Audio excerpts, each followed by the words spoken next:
Merci, Luce.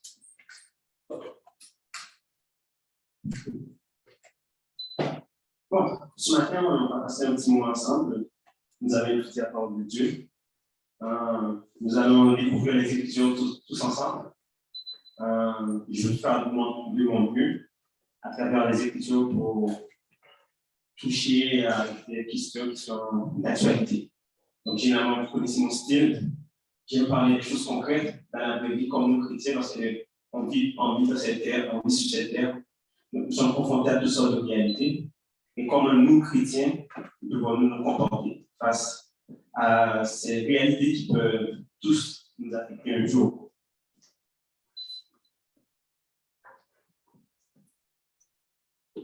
Exode nous dit, la parole de Dieu, le Seigneur dit, tu ne tueras point. La question que je pose à l'Assemblée ce matin ou à tous ceux qui sont à la maison,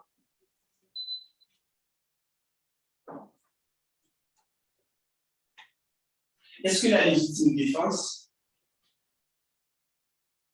comme chrétien, peut justifier que je tue? Quelqu'un rentre chez moi pour venir abattre mes enfants ou abattre ma famille comme moi, que je dois défendre ma famille.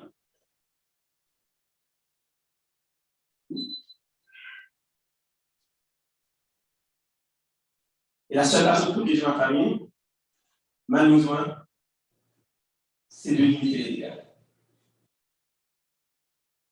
Est-ce que dans ce cas-ci, est-ce que le commandement de Dieu s'applique dans ce cas? Alors que la parole nous dit, tu ne tueras point. Le débat est ouvert. J'aimerais vous entendre là-dessus. Allez-y, frère. Moi, je pense que, premièrement, si on est dans le Seigneur, Dieu ne va pas permettre que ça s'arrête. Ok, Dieu ne va pas permettre que ça se produise. Ok, parce que je vais répéter pour que les gens à la maison puissent voir. Le frère Emmanuel nous a dit que, normalement, si on est en Dieu, Dieu ne permettra pas que cela arrive. Et d'autres?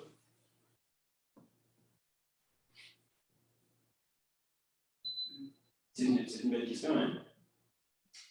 On n'y pense pas, hein?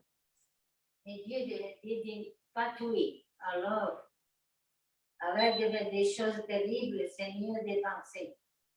Pour moi. La sœur Joséphine dit que Dieu dit qu'il ne faut pas tuer, tout simplement. Et c'est une ordonnance qui s'applique, tout simplement. Parce que la parole dit aussi, si Dieu est avec moi, qui sera contre moi? Et comme le frère Emmanuel dit, la parole de Dieu dit, si Dieu est avec nous, qui sera contre nous? Qui d'autre? Je suis curieux d'entendre les réponses là-dessus. Pas une question facile. On n'y pense pas. La parole dit aussi, le malheur arrive souvent. Tu es juste, mais Dieu l'en délivre toujours. Sur le dit, le malheur arrive souvent le juste, mais Dieu l'en délivre toujours. C'est une réponse. Mais il faut répondre à la question aussi de façon humaine aussi. On est d'accord? Parce qu'il y a deux dimensions dans la question. Je n'aime pas les réponses trop carrées, parce que je veux qu'on regarde ça avec des yeux réalistes. Pensez-y, pensez-y, vous êtes dans une situation parce que votre famille, la vie de vos enfants, votre femme, votre mari est en jeu. La seule façon de les protéger, c'est de passer à l'activité. Est-ce que demande Dieu si c'est justifié? Alors que la Bible dit tu ne tueras pas.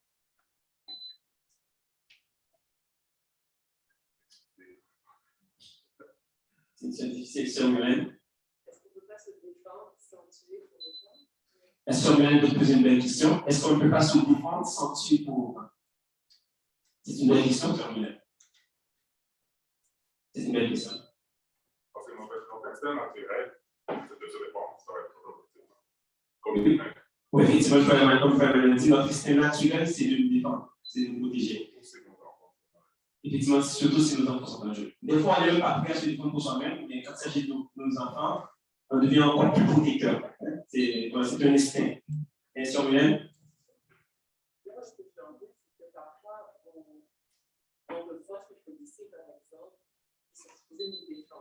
mais il tue des gens. Oui.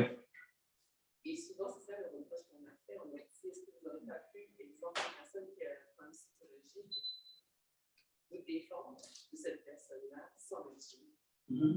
Parce que enlever la vie, c'est quelque chose qu'on ne peut pas enlever. Oui. Comme ça, on l'a dit, ce qu'on reproche aux policiers souvent, c'est quand ils tuent quelqu'un, qu'on leur demande est-ce que vous n'aurez pas pu faire autrement que de tuer la personne? Parce qu'ils sont là pour protéger et servir. Donc, la question, c'est que est-ce qu'il n'y a pas un autre moyen que d'arriver à la cultime que de tuer? C'est une bonne question, effectivement. Qui d'autre aimerait s'aventurer sur la question? Il faut se poser la question. On est tous parents pour la plupart d'entre nous. Ou ceux qui ne sont pas sont appelés à être de parents. Qu'est-ce qu'on fait?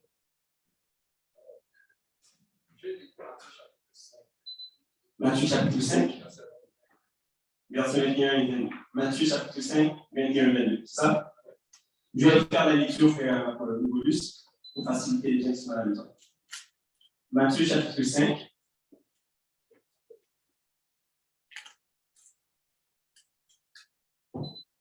Matthieu chapitre 5, verset 4, verset 21 et 22.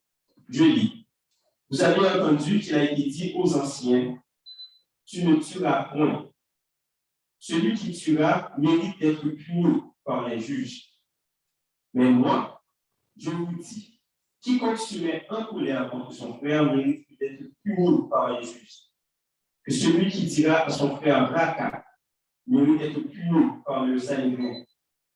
Et que celui qui lui dira insensé mérite d'être puni par le feu de la chair. Effectivement, ça c'est un passage que j'allais mentionner un peu plus tard, mais allez-y, frère Rigoli, je vous écoute. Alors, la vie est sacrée. La vie vient du Créateur, vient de Dieu. Frère Rigoli dit que la vie est sacrée, la vie vient de Dieu. Oui. Celui, c'est aussi lui qui a le pouvoir de vie et de mort.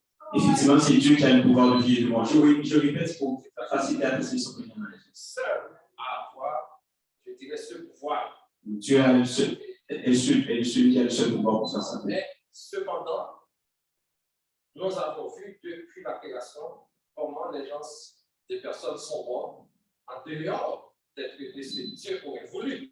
Oui, et depuis la création, on voit que comment les gens sont morts en dehors de Dieu. Ceci dit, ramener ce sujet ce matin, et c'est réfléchir à des choses, peut-être qui, dans l'ordre des choses possibles.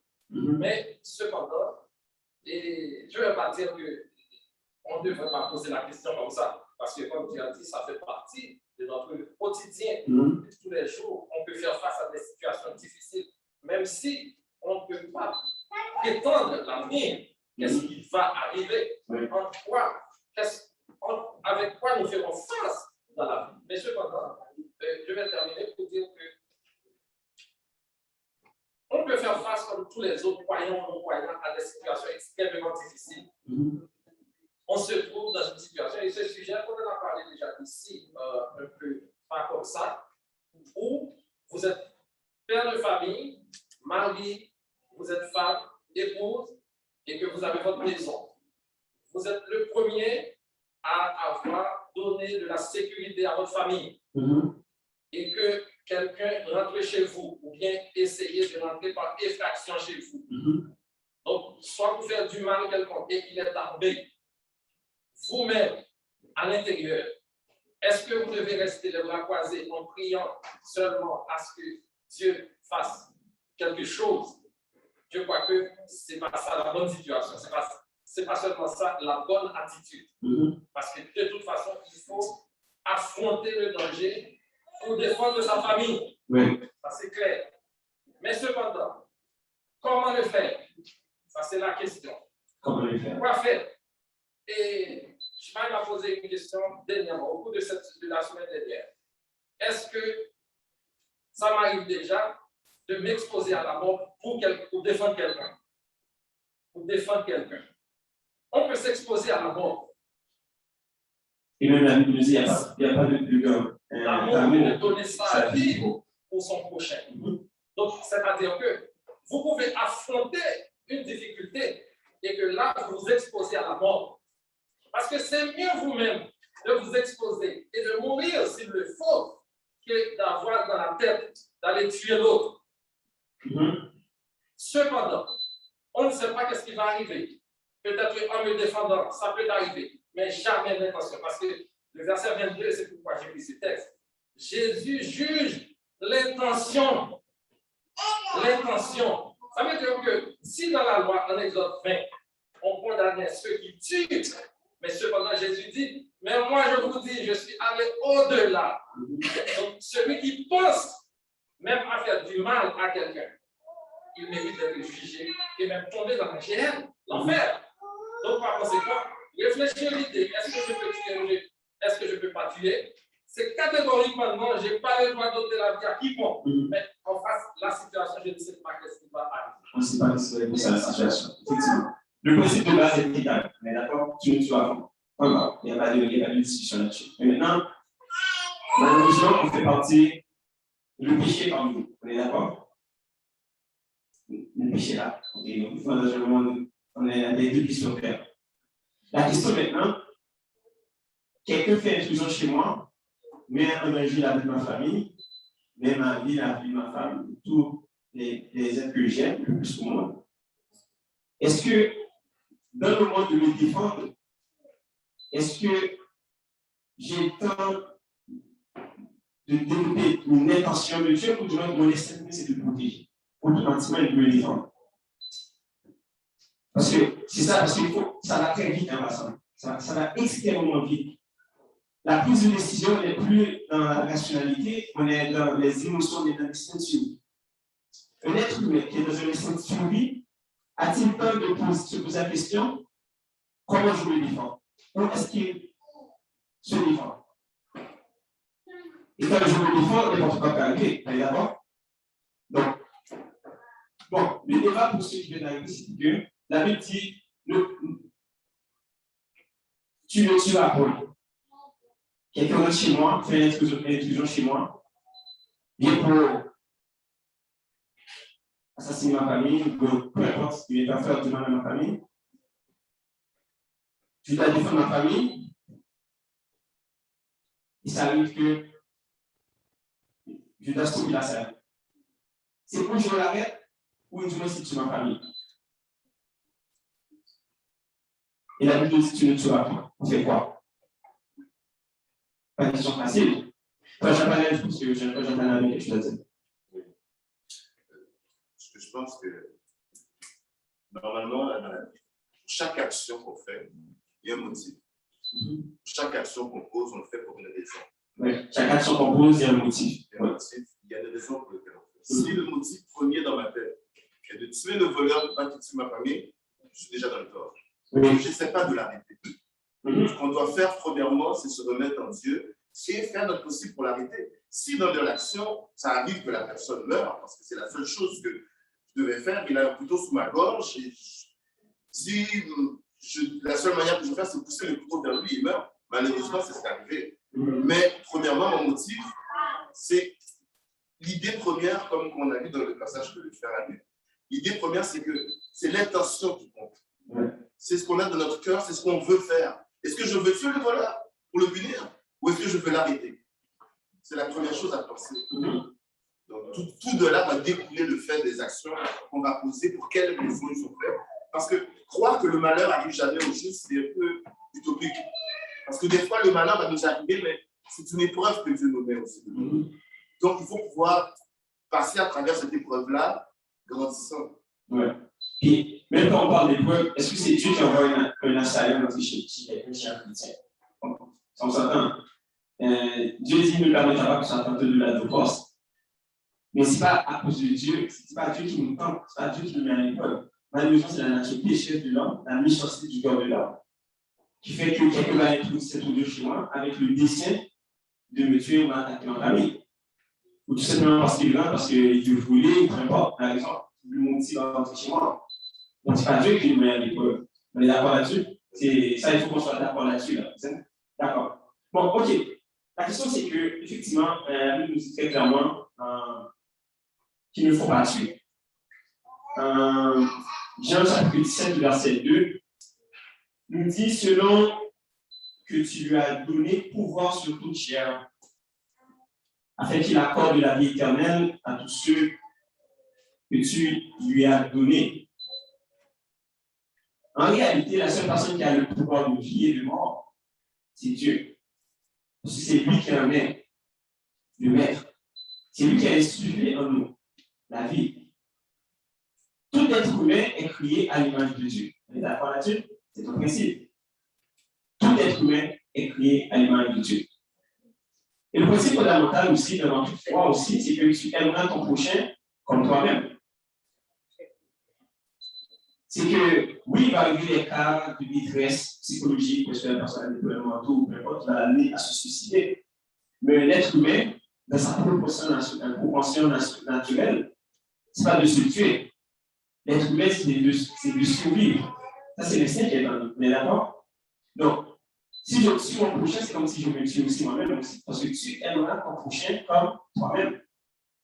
Parce que la vie qui est pour nous ne nous appartient pas, elle appartient au Créateur qui est Dieu. On est d'accord? Donc, maintenant, il faut aussi comprendre aussi, parce qu'on va parler, mais d'abord, il faut comprendre c'est quoi. Qu'est-ce que, dans le passage qui dit que tu ne tueras point, il y a certaines Bibles qui disent que tu ne tueras pas, il y a certaines Bibles qui disent que tu ne tueras point. Tueras point, c'est que ça va encore plus loin que pas. On est d'accord? Quand tu dis point, il n'y a pas d'exception. Pas, ça laisse une porte ouverte plus ou moins. On est d'accord? Donc, dépendamment de quelle interprétation, de quelle version qu'on va lire dans la Bible, on va avoir certaines Bibles qui vont utiliser point, il va y avoir certaines Bibles qui vont utiliser pas. Mais il faut d'abord remonter comme dans l'étymologie, quand on remonte dans le texte hébreu, pour comprendre c'est quoi la définition de tuer. En réalité, la définition qui est le mot pour tuer, qui est ratsa, qui définit plutôt le mot assassiner, homicide. On ne dit pas que l'homicide volontaire ou involontaire, on parle du mot plutôt homicide, on parle du mot assassiner. Dès qu'on parle d'assassinat, on parle d'intention. On est d'accord là-dessus. Il y a une intention. Quand j'assassine, on assassine quelqu'un. Mais on va même voir aussi au niveau du Testament, c'est pour ça que ce passage-là a laissé place à beaucoup d'interprétations. Certains vont utiliser ce passage pour dire qu'il ne faut pas faire la guerre. Mais certains vont utiliser ce même passage aussi pour montrer les contradictions de Dieu dans la Bible. Parce que dans l'Ancien Testament, ils vont sortir que Dieu a dit que tu ne tueras point. Mais Dieu, les enfants d'Israël ont conquis les peuples. Parce qu'il a dit, on laisse personne vivant. Les prophètes de Baal, comme Élie, dans le passage que je vous cite tantôt, il a dit, amenez-les dans le fleuve et examinez-les tous. Comment le même Dieu qui dit que tu ne tueras point peut ordonner quand on les capture de les tuer? On essaie d'utiliser ce passage aussi comme pour montrer que la Bible a beaucoup de contradictions. Okay. Non, parce qu'un passage, on peut en faire tout ce qu'on veut avec le passage, évidemment. Et on peut l'interpréter, évidemment, de la forme qu'on donne, on peut faire dire beaucoup de choses dans le passage. Mais là, maintenant, c'est ça la question. Comment faire pour naviguer? Et la vérité se situe où dans tout ça? Je n'ai pas la prétention de dire qu'après cette étude, que j'aurai la réponse définitive à tout cela. Parce qu'en réalité, ce sont des questions qui sont vraiment difficiles à répondre. Je peux bien extrapoler pendant des heures, essayer de sortir tous les exemples imaginables. La réalité, c'est que je ne sais pas comment je vais réagir une fois que je suis face à la situation. On ne sait pas. Parce que, si on parle de façon réaliste, comme humain, on connaît des êtres humains, on va voir les choses de façon très réaliste. Est-ce que, dans ce moment-là, est-ce que mon premier réflexe, c'est de penser au passage biblique qui passe dans la tête? Ma vie est en danger. Mon cœur va à 100 000 à l'heure. L'adrénaline monte au plafond. Je perds mes repères. Et je n'ai pas beaucoup de temps de réaction. Le temps est limité comme ça. Chaque seconde, chaque instant qui passe, me rapproche un peu comme d'un acte fatal, ultime, et je dois prendre une décision. Parce qu'il faut juste se mettre dans un contexte. Hein, okay? On est dans un contexte réaliste. Okay? Comment un être humain, son cerveau fonctionne, comment on réagit. Qu'est-ce qui nous vient en tête le premier? Même là encore, j'essaie de l'imaginer, je ne veux même pas l'imaginer parce que même en l'imaginant, je ne peux pas me rapprocher de ça va être quoi dans la vie. Mais il faut juste aller un petit peu pour voir de façon instinctive et naturelle comment nous on réagit. Samuel, je pense que Samuel veut dire quelque chose. Pour avoir déjà eu pas nécessairement des situations de danger où est-ce que j'ai quelqu'un, mais des situations de danger où est-ce que tu ne sais pas quoi faire. La première chose qui me vient à Dieu. Oui. Puis ça, c'est comme un cri. Mon Dieu, qu'est-ce que je vais faire? Aide-moi. Puis je pense, moi je l'ai expérimenté dans ma vie. À chaque fois que je regarde de dire, Dieu, Jésus, qu'est-ce que je peux faire? Comment je peux m'en sortir? J'ai toujours eu une réponse par rapport à Dieu. Donc, ça, c'est une question de mettre notre foi aussi en lumière, de façon à ce qu'on puisse dire, si je suis Dieu, il y a un certain comportement que je dois avoir. Et mon premier cri, ça va toujours être Jésus. Ça va toujours être Dieu. Puis ce cri-là, pour mon expérience, il y a toujours une réponse. Ouais. Il y a toujours une réponse. Donc, ça veut dire que le frère Emmanuel l'a dit, Dieu va nous mettre dans une situation où est-ce qu'on va toujours pouvoir éviter de faire la chose qu'on devrait faire. Donc, si déjà ce n'était pas dans ton intention, même au moment où tu es en danger, ce ne sera pas non plus ton intention réellement. Parce que tu as Dieu qui va te donner une solution, qui va t'apporter un secours. Parce que tu n'auras pas besoin de faire ce geste fatal. Oui. Mais la sœur Belène, pour ceux qui sont à la maison, c'est de dire que quand on met notre foi en Dieu, dans des circonstances comme ça, de crier comme mon Dieu ou peu importe la façon qu'on l'exprime, Dieu peut, dans les circonstances, nous orienter à ne pas passer à l'acte ultime. C'est là que la question de la foi, c'est dans toutes circonstances, parce que si intentionnellement, je n'ai pas un dessein de tuer, peu importe les circonstances dans mon cœur, mon premier réflexe sera de me tourner vers Dieu et de crier à Dieu, de demander secours. Puis, rendu là, beaucoup de choses peuvent se passer. Effectivement, ce que cela sur nous-mêmes exprime, c'est vrai.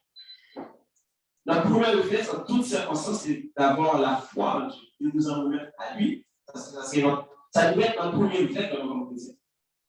Ce n'est pas que ça devrait, ça doit être notre premier réflexe comme chrétien. Dans toutes circonstances, c'est d'appeler secours à Dieu. Et des fois, si c'est la volonté de Dieu qu'on soit disséminé, on sera disséminé pareil. Parce que la personne qui vient avec le dessein de Dieu, des fois, la rage, la haine qui anime la personne, des fois, c'est comme il y a rien de plus sûr que la vérité. Puis des fois, on va avoir des chrétiens qui sont victimes, qui vont dans des circonstances comme ça, uniquement. Mais est-ce que c'est parce que ces gens n'avaient pas la foi en Dieu? Est-ce que c'est parce que quoi que ce soit? C'est ça la question. Et maintenant, la vraie question est ceci, maintenant, malgré tout ce que j'ai fait, j'ai dû passer à l'acte. Maintenant, comment est-ce qu'on vit ça comme chrétien maintenant? Nous allons violer quand même le commandement de Dieu qui est de ne pas tuer. Et comment on vit avec ça?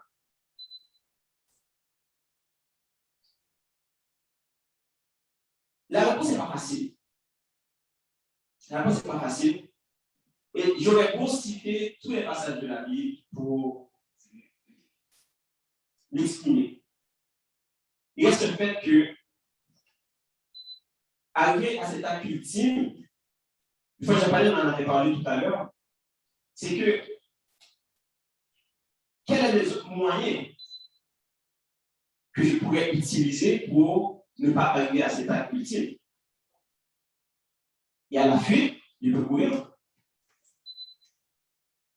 Et si je cours maintenant, courir n'est pas suffisant, on me rattrape quand même. Mais est-ce que ça veut dire pourtant que je ne dois pas me défendre? Oui, je dois me défendre, en toutes circonstances. En toutes circonstances. C'est comme, la question, c'est pas. La question de se défendre, c'est pas une question. Je ne vais pas rester là et me dire, c'est là à prier, puis je vois la personne dans une personne là. Je dois me défendre en toutes circonstances, ça c'est clair. Et je ne crois pas que Dieu non plus va nous empêcher de nous défendre. Mais nous défendre comment? Qu'est-ce qu'on fait? Quel acte on pose? C'est ça la question. Maintenant, avant de tuer, est-ce qu'il n'y avait pas un autre moyen d'habiliter la personne? Est-ce qu'il n'y avait pas un autre moyen de le ralentir dans son élan?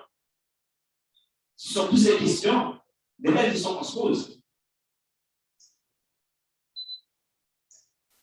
Mais comme j'ai dit, peu importe la façon qu'on va l'illustrer, on ne sait pas, quand on sera face à la situation, comment on va réagir. Mais la bonne réponse, normalement, comme chrétien, comme enseignant, c'est que le principe, c'est un principe qui a été établi, tu ne tueras pas. Tu ne tueras pas. La question n'est même pas une question à débattre, c'est que tu ne tueras pas. Mais maintenant, il faut que parler à quelque chose, surtout, et on va passer à travers la parole un petit peu de façon plus structurée pour regarder tout ça. C'est que c'est bien l'intention qui est toujours là. Maintenant, si je maîtrise la personne, j'ai la capacité de le maîtriser, mais je pars avec l'idée, si je le maîtrise, il risque de revenir. La chose la plus importante, c'est de l'abattre pour qu'il ne revienne pas. Là, c'est de meurtre.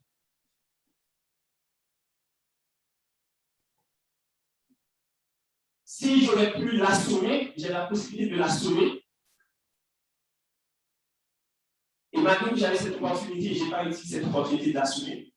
Je l'ai quand même tué, on s'entend que c'est un meurtre. Parce que l'intention maintenant, c'est fait avec haine, avec vengeance. Vous êtes d'accord? C'est pas questionnable. Là, c'est pas un meurtre.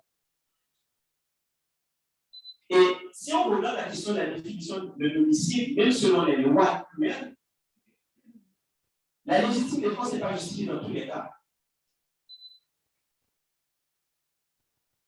On prend un cas pratique, mais un qui sévit dans la société depuis quelques temps, et surtout avec le COVID-19, la COVID-19. On dit la COVID, la COVID-19. Je vais mélanger avec la COVID. La COVID-19. On voit que les cas de féminicide ont augmenté de façon exponentielle. Des hommes violents qui se retrouvent contre leurs femmes, qui tuent leurs femmes, tuent leurs enfants. C'est déplorable. Moi, ça me met. Quand j'entends ça, ça me. Je me promène à l'intérieur. Ces femmes qui sont mortes, est-ce qu'elles méritaient de mourir dans les conditions? Non.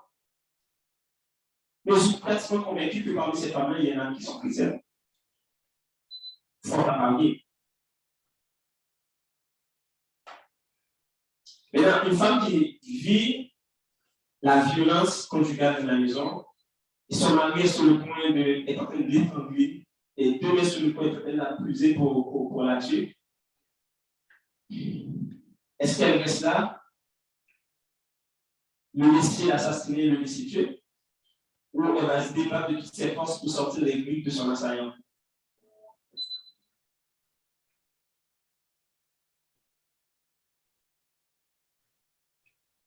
Juste à y penser, j'ai fait son élan qui monte. C'est un sujet qui est difficile. Qu'est-ce qu'elle fait? Elle est chrétienne, elle se laisse tuer. Et souvent, l'homme est plus fort qu'elle, physiquement parlant, la plupart du temps. Est-ce que son devoir, c'est pas de se protéger?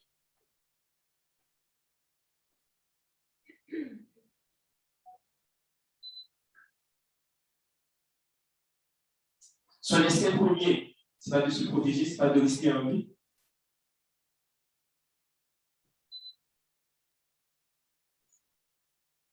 C'est top à répondre.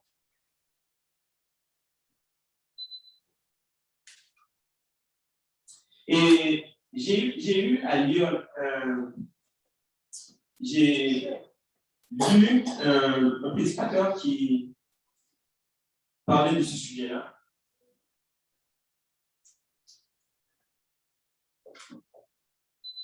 Il a poussé la question très loin et j'ai trouvé son approche par rapport à la question était vraiment bien structurée.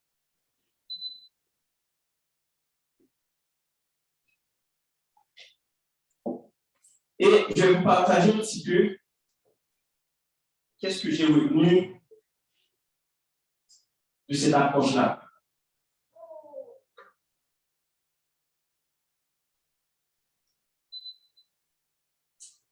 Une seconde, je reviens là-dessus.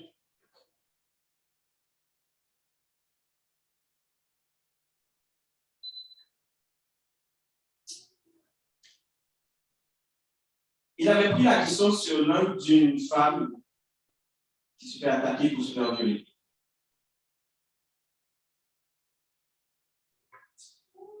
Et l'approche était, je réfléchissais à l'approche.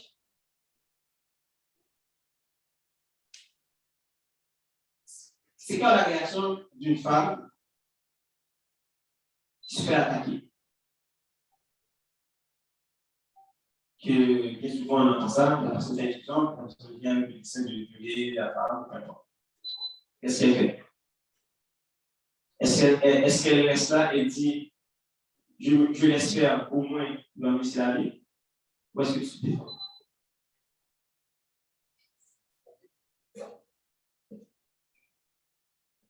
C'est une autre question. Est-ce que je reste là? Je ne débat pas. Mais qu'est-ce qui me dit qu'il va poser l'acte? Il va laisser en vie. Il ne va pas poser l'acte, mais le débarrasser du corps pour éliminer la preuve. Comme souvent on voit les corps trouvés dans des lacs ou des filles portées disparues qu'on n'a jamais retrouvé le cadavre. Qu'est-ce qui dit qu'après là, ne te tuera pas? Est-ce que tu restes là? Et la question qu'il avait posée par rapport à ça, c'est que il faut se défendre. Il faut se débattre. Il faut se débattre de toutes ces forces. Crier au secours, faire n'importe quoi, crier à Dieu, faire n'importe quoi, mais il faut faire du bruit, il faut se défendre du même Dieu. Il faut réagir. Parce que l'approche qu'il a apportée, que je n'avais pas vu ça sur cette fois-là, il m'a dit, mais la Bible a dit que tu ne faut plus capable. Une femme qui se laisse faire, consent, en quelque sorte. C'est une forme de fornication, quelque part.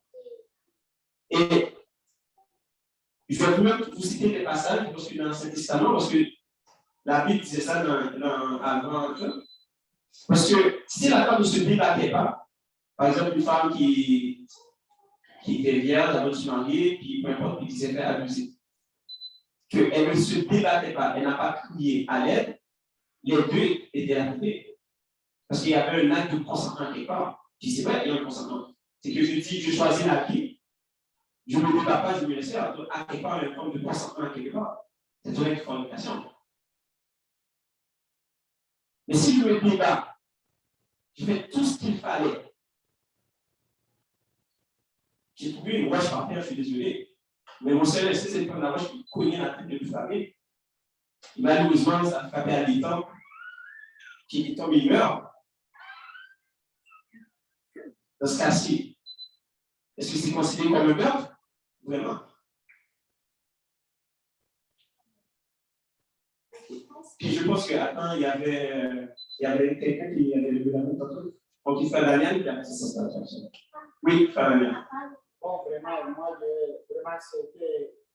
c'est un thème que tu viens de poser très difficile. Parce que nous, comme chrétiens, nous savons que la parole nous dit que le Seigneur, la venganza del Señor. Nous devons savoir quelque chose que nous devons prier pour que ce type de choses nous arrivent à nous comme chrétiens. Parce que nous devons toujours nous garder saints et nous garder en esprit.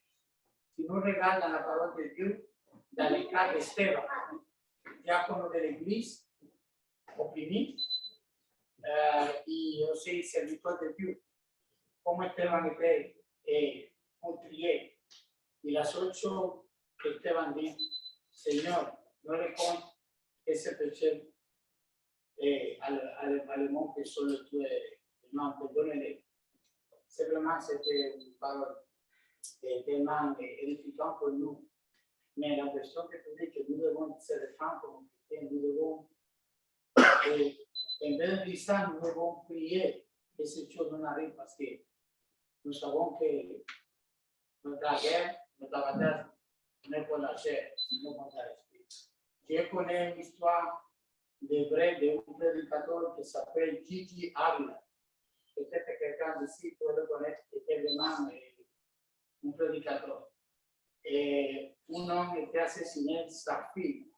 Je pense qu'il a commandé à un couteau 19 ou 20 fois. Qu'est-ce qu'a fait ce prédicateur? Il allait à la prison, il est prêché à un monsieur qui tue sa fille. Et le monsieur qui tue sa fille aujourd'hui est un prédicateur. Il sort de la prison et continue à prêcher l'évangile. Je pense que ça, c'est le mot récent que moi j'ai. Oui, mais frère Daniel, je comprends l'exemple que vous prenez, là vous parlez après coup. Moi, je vous parle que vous êtes dans un moment présent, là, vous êtes dedans, la salle, vous êtes en face, puis votre famille est là, vous êtes en face.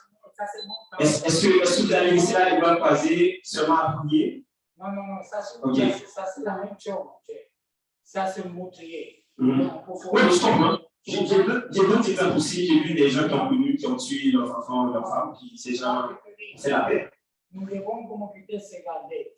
C'est vraiment ça. Nous devons prier pour que ce soit avec là. Oui. Oui, je comprends que mais l'idée n'a rien de ça. On peut dire ça que nous devons se défendre. C'est quelque chose. Ok. À nous, nous ne pouvons pas ça. Bon, je vais éviter d'entrer dans la ligne par rapport à cette question-là.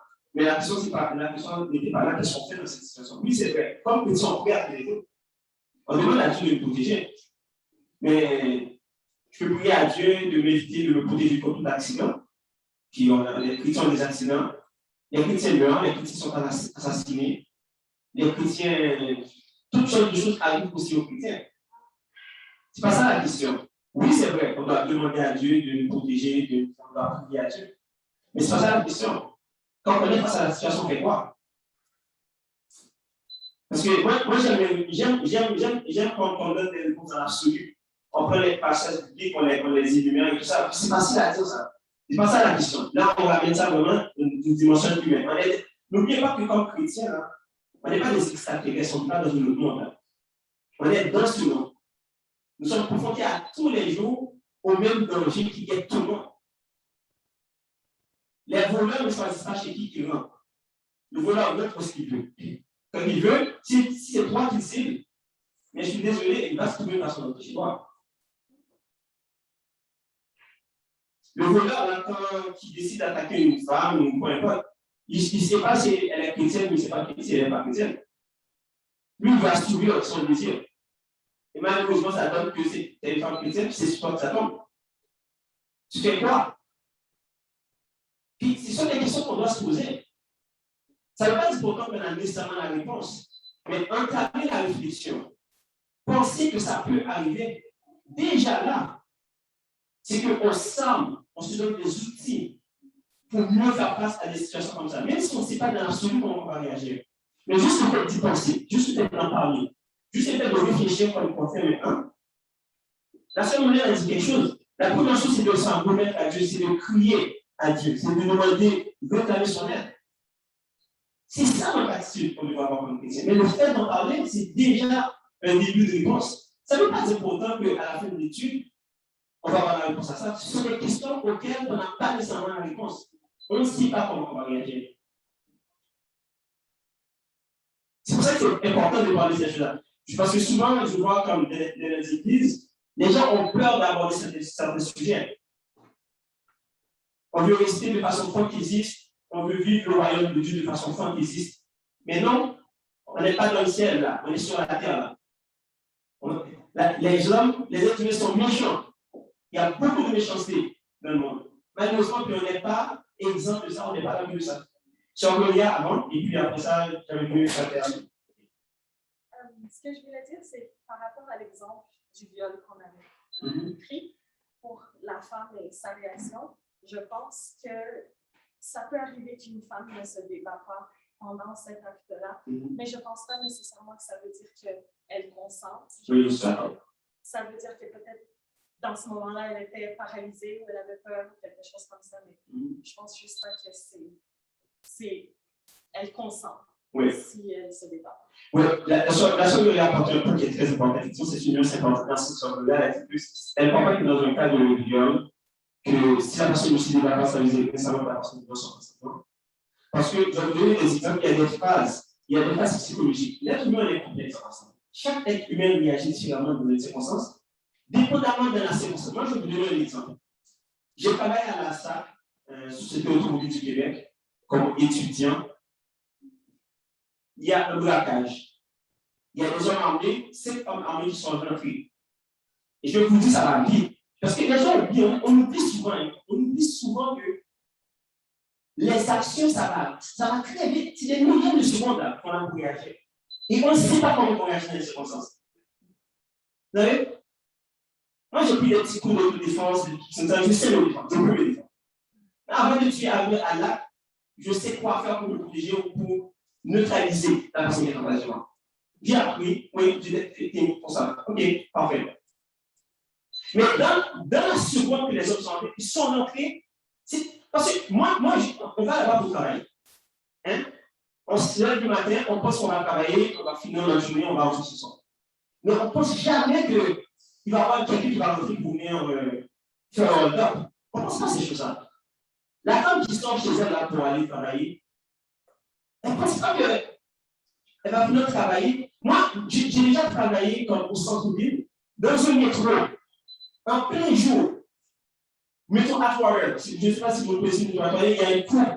Dans le métro, en plein jour, vous pensez qu'elle violée là.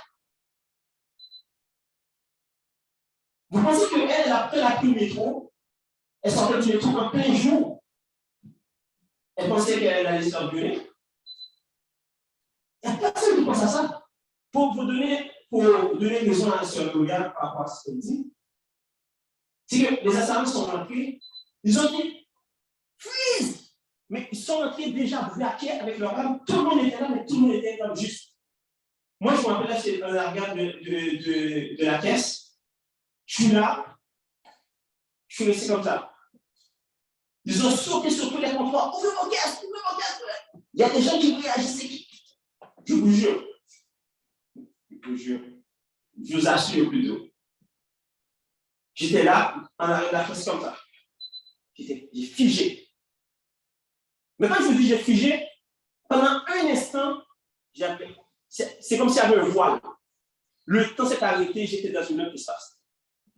Le monsieur, on me disait que le monsieur criait. Open the gage! Quand il a vu que je n'ai pas ouvert, il a pris son arme, il a pris la caisse, il a ouvert, il a pris l'argent. Moi, je suis resté comme ça.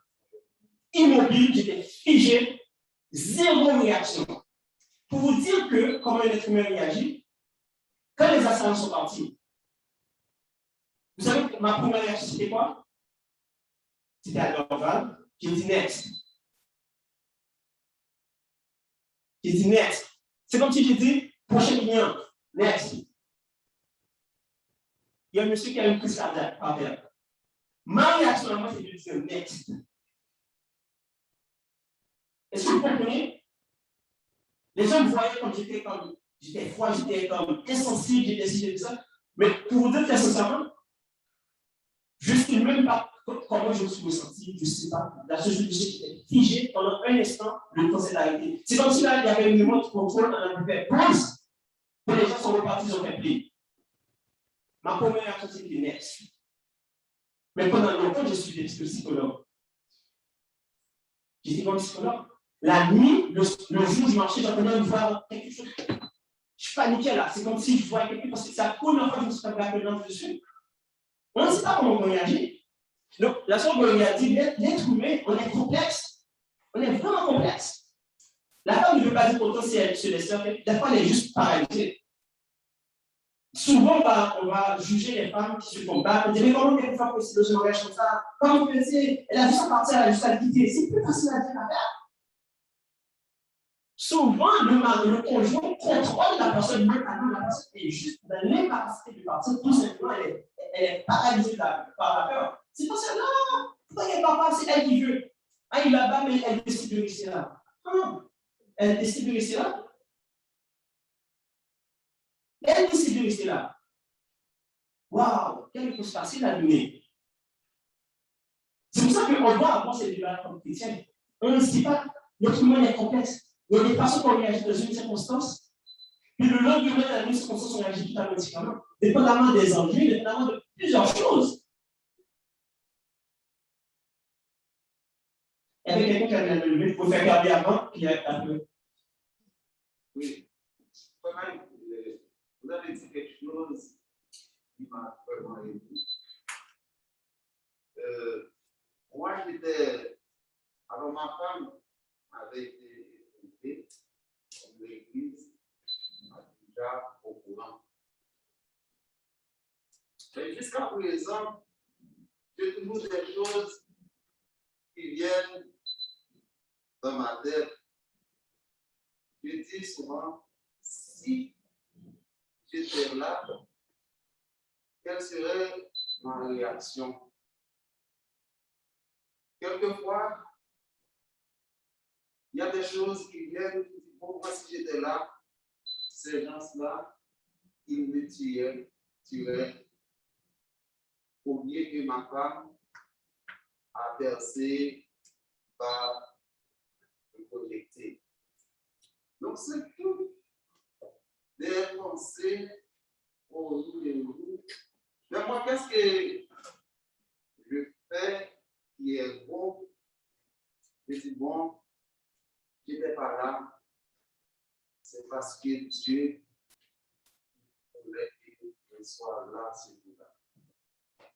Donc, comme vous avez dit, nous ne sommes pas des extraterrestres, nous sommes encore sur la terre. Il y a beaucoup de choses qui peuvent nous arriver parce que le voleur, quand il rentre, il ne dit pas, bon, ça c'est la maison de quelqu'un, je dois l'éviter pour aller dans une autre. Donc, ce qui est essentiel, nous devons avoir notre foi bien fondée sur notre Sauveur Jésus-Christ, parce qu'il nous a promis à travers sa parole, je suis avec vous tous les jours jusqu'à la fin du monde. Merci. Merci, Frère Gabi. Bon, merci pour les témoins ou les choses qui vous partagez avec nous. Mais j'aimerais savoir, selon vous, aujourd'hui, l'objectif, c'est nous enseigner, selon la parole de Dieu, quoi. Qu'est-ce qu'aujourd'hui, on veut attraper dans notre cœur, qui va nous aider à grandir la semaine. Oui. C'est juste, j'aimerais savoir. Mais ce que j'essaie de dire par rapport à tout ça, c'est que la parole de Dieu, il n'y a pas d'équivoque dessus. Tu ne tueras pas. Tu ne tueras pas, c'est tout. Le principe est clair et établi. C'est Dieu qui donne la vie. On n'a pas de donner la vie à quelqu'un. C'est pour ça que mais, on ne peut pas dire qu'on doit se défendre. Oui, mais la défense. Et je vais tuer d'autres personnes. Mais la défense, ça ne veut pas dire qu'on va au-dessus. C'est ça la question. La nuance est que, comme j'ai apporté tantôt, avant d'arriver à tuer, je dois me défendre. Je peux courir. Je peux me défendre, je peux appeler la police. Je peux me barricader dans un espace. Mais des fois, après tout ça, malgré tout, la personne me poursuit pareil. Bon, maintenant, je me débat avec la personne. Je me débat. C'est sûr, ça fait que je dois me débattre. Parce que la Bible ne dit pas qu'on ne va pas se débattre. Hein? La personne me donne des coups, moi je laisse là, puis je dis, tapez-moi autant que vous voulez. Non. Je dois me protéger. Je dois repousser l'assaillant. Je dois faire tout ce qu'il faut pour rester en lui. C'est sûr. Ça n'est pas question. La Bible ne nous empêche pas de nous débattre et de nous défendre et de vouloir nous nous protéger notre vie. Ça ne veut pas dire pourtant qu'on est violent. Je n'ai pas cherché des personnes, je n'ai pas été voir quelqu'un sur la rue, puis je me suis mis à tabasser là. Parce que reste chez moi, je dois me défendre. Je ne peux pas rester. Il y a des gens qui disent, ouais, mais Jésus a dit, si quelqu'un te donne une gifle sur la pointe, tu dois tourner là. Hey, j'ai naïf ou quoi? C'est pas ça que la Bible dit là. Il ne faut pas prendre les Écritures, les interpréter, les twister là, pour faire dire ce que le Seigneur n'a pas dit. On a la responsabilité de se défendre, de défendre notre famille. Ça, c'est pas, il n'y a pas de question de là. La question, c'est que, et malgré je fais tout ça, c'est sûr et certain maintenant, comme j'ai dit, si j'ai la possibilité d'arrêter la salaire, je peux trouver un autre moyen, je dois utiliser tout autre moyen que d'arriver au point de tuer. C'est pas, le premier réflexe ne devrait pas être de tuer. Le premier réflexe, c'est de se protéger et de rester en vie. Courir, faire n'importe quoi, se débattre n'importe quoi, frapper même à la rigueur. Mais malheureusement, des fois, ça va arriver que je frappe. Je ne sais pas moi. Je suis là, que la personne est en quelque chose, je trouve un morceau de métal. Moi, je cogne. Je ne sais pas où est-ce que ça va tomber. Moi. Ça me tombe sur la tête, ça me tombe en arrière du cou. Moi, je m'en fous. Moi, je le tape. Mais ça peut arriver que je tape, puis qu'il en a. Mais ça se peut aussi que je tape ici, qu'il soit tout simplement assommé. Vous comprenez? Parce que des fois, les choses peuvent nous échapper. Il y a des gens, des fois, qui vont frapper quelque part avec l'intention de tuer. Vous comprenez ce que je veux dire? Ce n'est pas l'intention de tuer. Il a juste voulu arrêter la personne. Puis moi, s'en suit. Moi, j'ai déjà connu quelqu'un, un ami, qui avait une petite chicane avec un gars, puis il se battait. Puis il lui a donné un coup de poing par dans son poing, qui lui tombé dans les camps, juste au mauvais endroit, tout simplement. Le gars, il est mort. Mort là, là. Mais l'intention n'était pas de tuer les gars.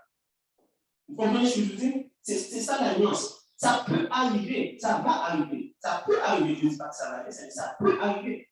En me défendant, ça mène à la mort de quelqu'un.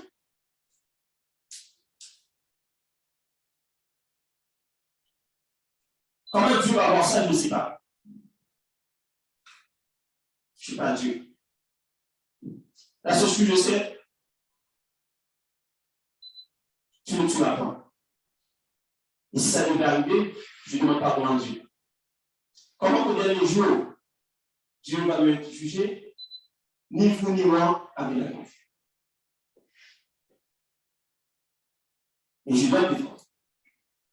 Il ne faut pas être utopique là, à un moment donné. Là. C'est comme. Moi, je connais un peu l'être humain qui va réussir avec verset 16. Il faut être. Je ne sais pas. Il faut être déconnecté avec la réalité là. Frère Auguste.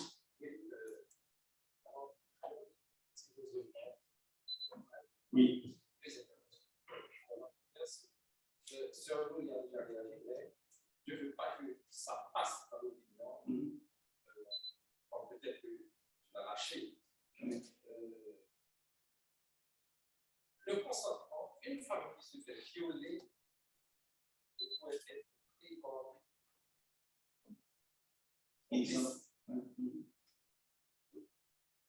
en aucun cas. Et on dit de manière générale qu'il ne dit mot consent. Ça ne s'applique ni à la Bible, ni dans la vraie vie en réalité. Parce que même les lois humaines ne tolèrent pas ça. Si tu demandes quelque chose à quelqu'un qui ne te répond pas, ça ne veut pas dire qu'il fait oui. Mais ne pas répondre aussi, ça peut être une conséquence. Parce que c'est un acte qu'on pose pareil. Maintenant, je crois qu'on est dans ce cas. Oui, allez-y. La Bible doit être la référence. Oui. Tu as parlé de fornication. Il y a un péché et que ce soit dans la loi de Moïse ou bien sous la grâce, une femme qui se fait violer ne souhaite être prise comme étant une complice. Et ni être jugée comme fornicateur ou fornicatrice par rapport à un acte qu'elle a subi. Pour répondre à cette question-là, je vais lire un passage. Vous permettez? On va aller directement dans la Bible. C'est pas quelque chose que j'ai dit comme ça, c'est parce que. Si vous permettez, on va lire Deutéronome 22, On va lire le verset 23 au verset 27. Ça va répondre à cette question-là. Parce que vous avez dit, même sur la loi, c'est pas ça la question du tout. Parce que je comprends la nuance, et c'est pour ça que quand j'ai donné mon exemple, quand les gens sont rentrés, comment j'ai figé, comment j'ai réagi. Des fois, l'immobilisme ne veut pas dire qu'on peut prendre notre consentement complet, parce qu'on réagit différemment dans les circonstances. La personne peut juste être figée, paralysée, la personne est juste là. C'est comme si elle était comme juste là. Vous comprenez? C'est pour ça que j'ai donné cet exemple-là, c'est pour donner raison à la sœur Gloria. Mais si par exemple, l'intention c'est de dire, ah, ok, le missionnaire là, au moins, il va me laisser la vie, ça c'est une autre chose.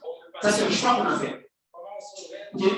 Je vais vous donner un exemple. On va dans un Deutéronome 28, on va finir là-dessus, malheureusement, on ne va pas pendant un petit peu, parce que là, t'as aidé. Deutéronome 22, on va dire le verset 23 à 27. Bon, si une fille vierge est fiancée et que l'homme la rencontre dans la ville et couche avec elle, vous les allez lever tous deux à la porte de la ville, vous les lapidez et ils mourront. La jeune fille, pour n'avoir pas crié dans la ville, et l'homme pour avoir déshonoré la femme de son prochain. Tu ôteras ainsi le mal du milieu de toi. Mais si c'est dans les champs que cet homme rencontre la jeune femme fiancée, lui fait violence et couche avec elle. Et l'homme qui aura couché avec elle sera seul puni de mort. Tu ne feras rien à la fille. Elle n'est pas coupable de crime digne de mort, car il en est de ce cas comme de celui où un homme se jette sur son coucher et l'enlève la vie. La jeune fille fiancée que cet homme a rencontrée dans les champs a pu crier sans qu'il y ait eu personne pour la secourir. A pu crier sans personne pour la secourir. Vous voyez? L'idée, c'est qu'elle s'est débattue. Tu comprends? Vous comprenez la nuance ici? Parce que la nuance dans la question, c'est que c'est toujours avec quelle intention que je reste immobile. Si je suis juste paralysé, ou peu importe, où je me suis débattu, il n'y avait rien à faire, il va arriver des situations comme ça. La plupart des femmes se débattent. La plupart des femmes se débattent, ils ne vont pas se laisser faire. Mais maintenant, si la réaction première, c'est de dire, you know what, moi, je veux juste que ça en vie, fais ce que tu as à faire, puis laisse-moi la vie, ça c'est autre chose. Est-ce que vous voyez la nuance? Et c'est là que la nuance, on vient faire la nuance. Mais on sait que dans la majorité des cas, ce n'est pas le cas. Les gens réagissent, c'est donc on se débat. Et le premier essai, c'est pas de courir, c'est de crier, n'importe quoi pour ne pas laisser l'assaillant comme. Mais c'est une nuance importante, je suis bien content aussi de la survenir parce que ça aurait pu porter à confusion. Malheureusement, on va devoir compliquer l'étude parce que l'heure est arrivée, on a dépassé un peu de temps. Donc, merci pour votre attention, merci pour votre participation. Ce n'est pas un sujet qui est facile, je le sais, mais en tout cas, comme chrétien, il faut qu'on aborde ces questions-là. Comme ça, au moins, on est mieux armé dans des situations comme ça de se reposer. Mais comme chrétien, il ne faut pas paniquer. Il ne faut pas tomber dans la peur. Il ne faut pas mettre en tête que ça va nous arriver ou peu importe. Mais il faut quand même qu'on aborde la question, puis de toujours s'en faire.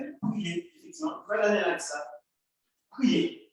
Demandez à Dieu de nous éviter sur notre situation-là, le plus que possible. Dieu est là, il sait comment nous protéger dans cette situation-là. Mais ça peut arriver que ce soit là. Donc il faut faire face à ça, et il faut aborder la question aussi comme possible. Merci de votre participation, merci de votre attention.